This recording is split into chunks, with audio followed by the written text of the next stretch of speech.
Love, pauwi na ako. Ito nangyari sa araw ko.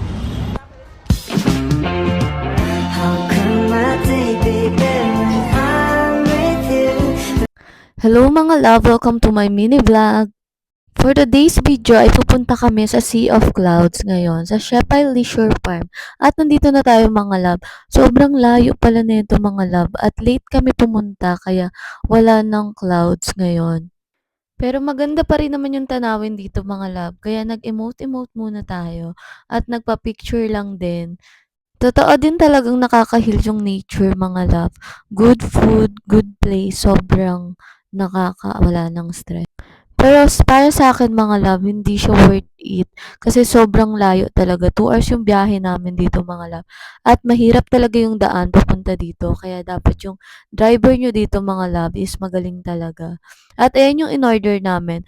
Waffle, tiramisu, tsaka milk tea.